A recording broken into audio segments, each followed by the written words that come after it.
we will turn this small room or bodega in a grand makeover.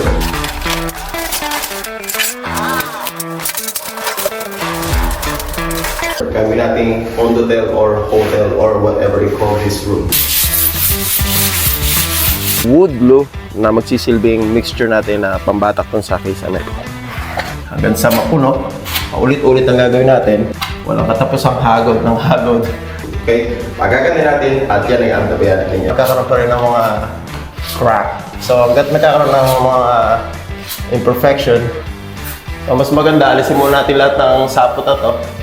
Tulad din ng isang ito, itong pinaka-gilid ito, medyo malaki ito, almost 1/4 inch. So, pigang-pigat tuyo-tuyo, hindi dry yung ating gamit sapagkat so, lagi nating ina-apply yung tinatawag na pantay-pantay.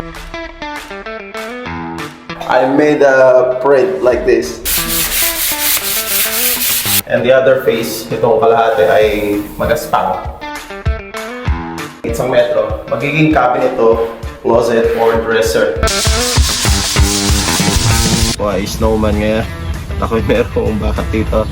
Yan yung pagkakabakat ng face mask. Ayan, so isang piraso na lang ang natira sa kwartong ito. Ang pinto na yan. So wala nang natira at inubos ko ang lahat ng laman nitong bodega.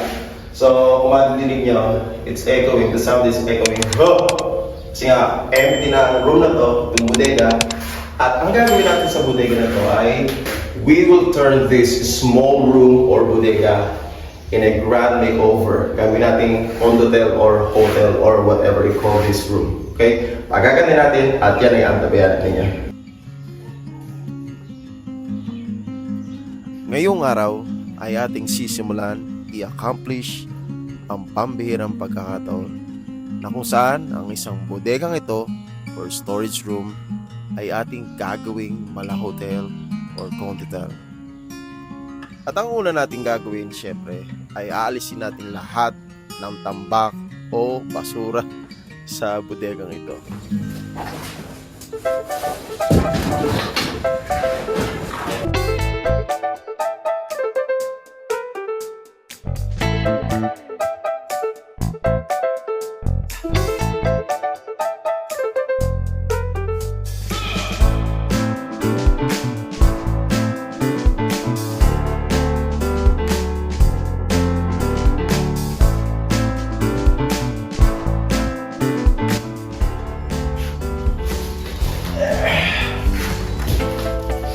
Alright, so itong huling tambak o bagay na alisin natin sa ating bodega, itong TV set. So this has never been used actually, right? So yan, malaki siya. And then there is a sound bar. Alisin natin siya at i-move natin muna sa safer place.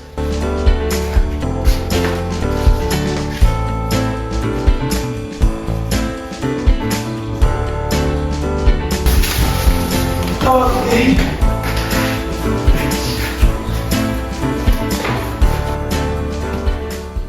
Ayan, yan na lahat ng gamit na aking inilabas sa bodega.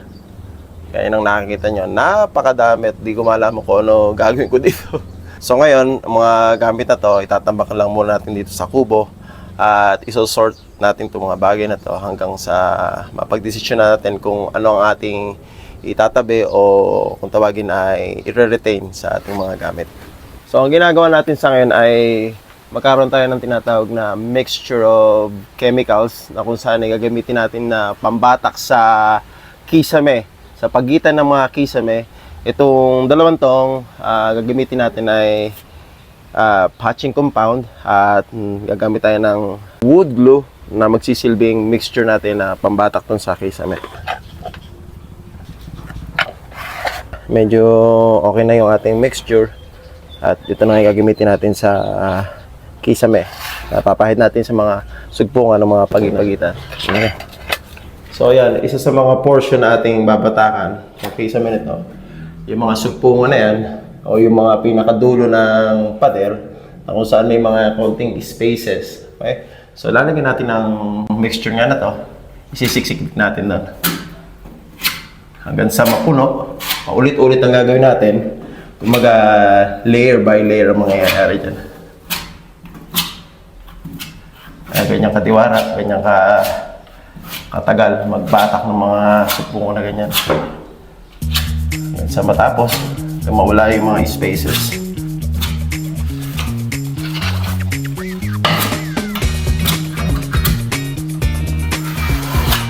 Walang katapusang hagod ng hagod habang tayo nagbabatak. So, ang gagawin natin, yan muna ang ating first job sa ating pagbatak ng case. May babalikin natin, patutuyin natin ng ilang sandali at babatakan natin for second time around.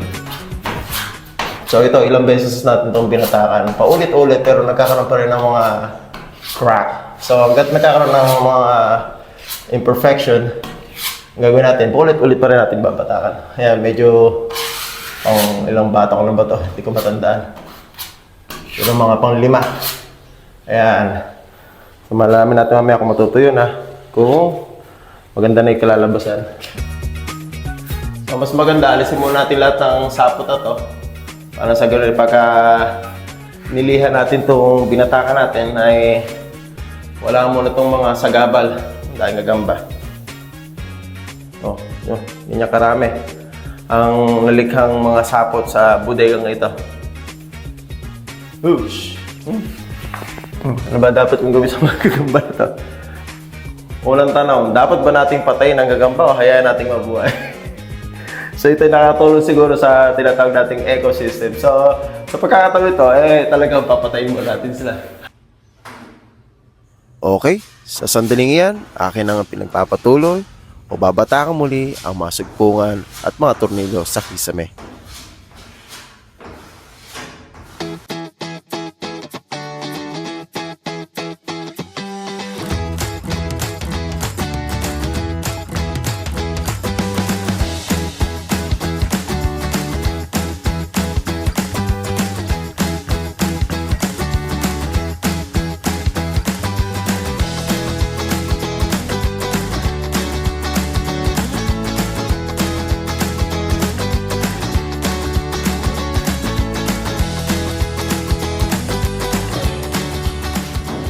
Sa ngayon, pang-anim na beses ko naman siguro binabatakan to.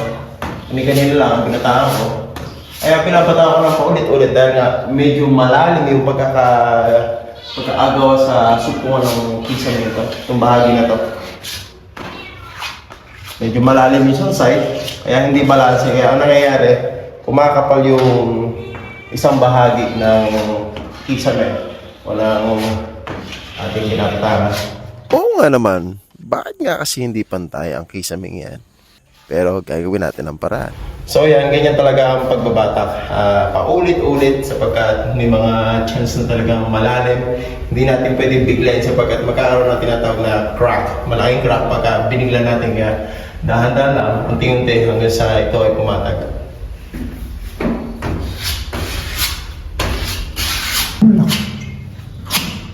Okay, tulad din ng isang ito, itong pinakagilid to, medyo malaki to, almost 1/4 inch kung tutuusin natin, kung tatansihin ko.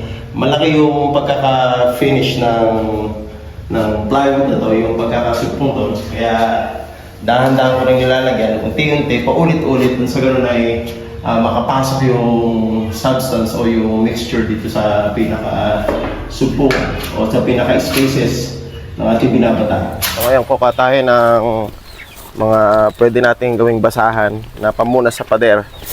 So ito, galing nga din doon, mga lumang damit na itinabi natin. Kukuha tayo rito. Pamunas. Ayan. Para nang sa ganun, bago natin pinturahan, pupunasan natin yung pader na binatakan din natin. At mamaya liliyahin din natin yung pader na yan. Ayan. Kumuha tayo ng 4 para nang sa ganun na may magamit tayo mamaya pamunas sa pader na ating liliyahin. Okay, tayo?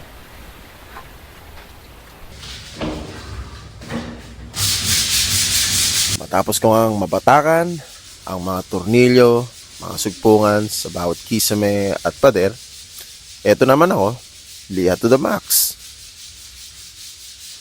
Hay, panigurado, sasakit ang ligo rito, katitingala sa kisameng ito.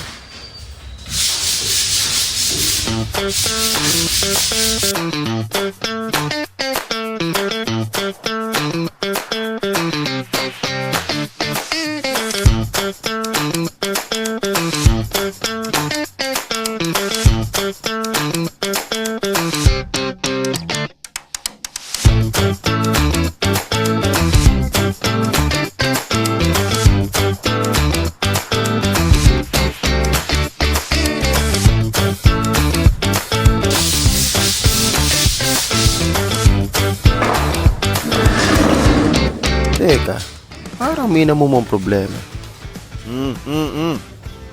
Magunos dili ka. Ayun naman pala eh, pupunasan pala yung lens ng camera. Nabalot na ng alikabok mula sa kisameng, kinikiskis ko ang lens ng camera.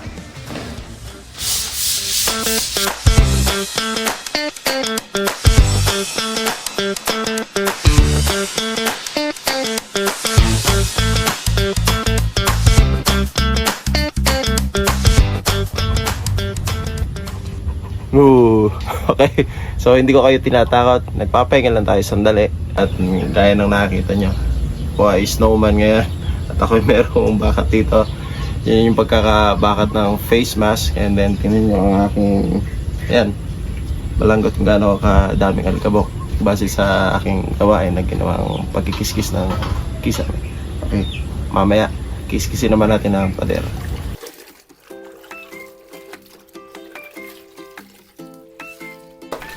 So ito na nga gagamitin natin na amuna sa kisame.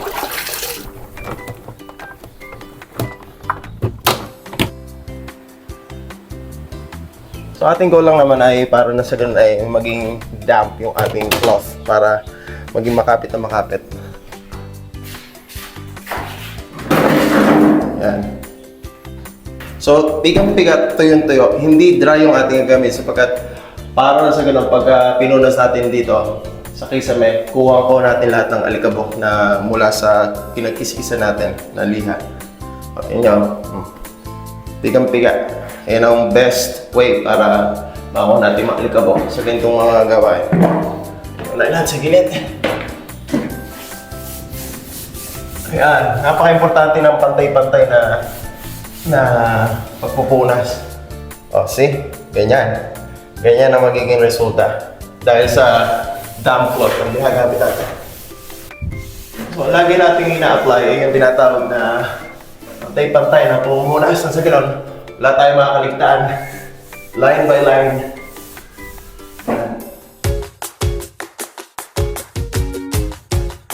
Line by line. Ganun pala. Para walang makakaligtaan sa bawat paghagod o pagpunas nitong kisame. Good.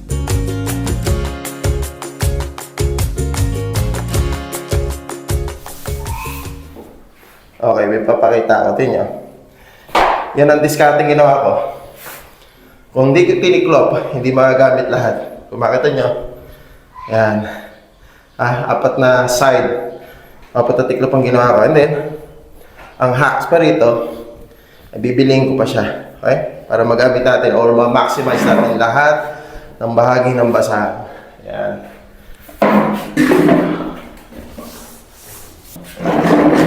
Sana ba?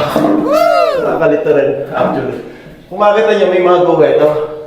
Yung mga guwit na nawala na nung kiniskis ko yung kisame. Wala na tuloy akong guide.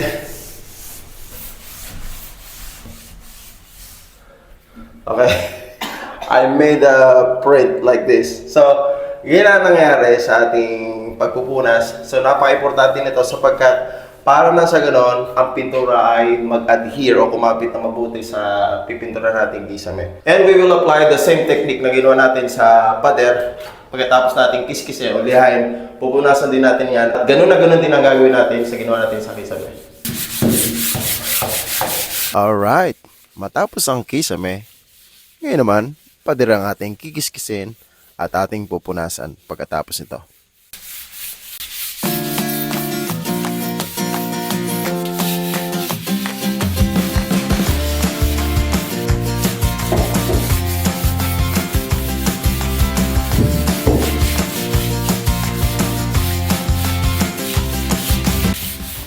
kung napapansin ninyo sa aking pagkikiskis o pagpupunas, lagi kong, ginagawa yung tinatawag na line by line o pantay-pantay.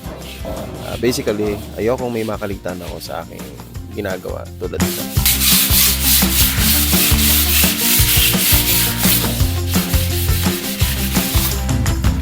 Alright.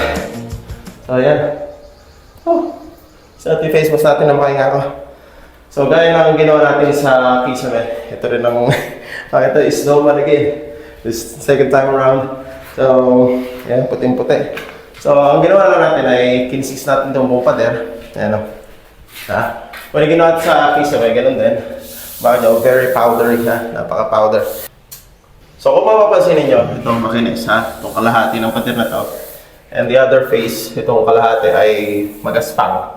Dahil itong portion na to, itong buong, o sabihin natin mahigit 1 metro, magiging cabinet to, closet, or dresser. Kaya ganyan nangyari, makita nyo hindi makinis. So, very rough lang siya. And then, yun. So, gagawin din natin yan sa mga susunod pagkakataon itong portion to make cabinet.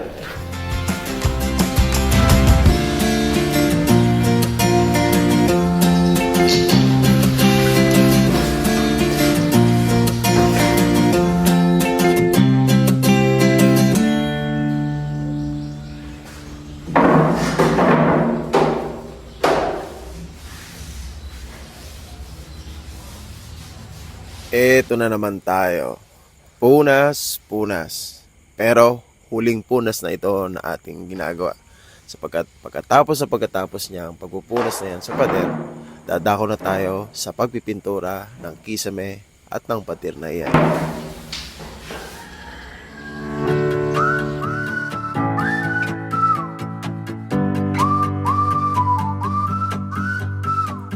Well, sa totoo lang, hindi pa tayo nangangalahati sa ating accomplishment.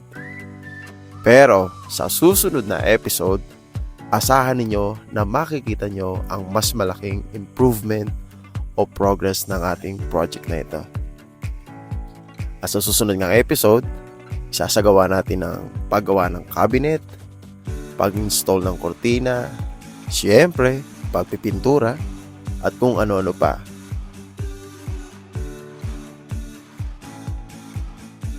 At sa pinakahuling bahagi ng ating project na ito, ilalagay ko na ang kama, ang television set, ang aircon, at iba pang decoration. Nang sa ganoon, masabi nga natin parang hotel nga o condotel ang bodegang ito. So don't forget to subscribe, give a like, or share comments. Kita-kita tayong muli sa susunod na episode.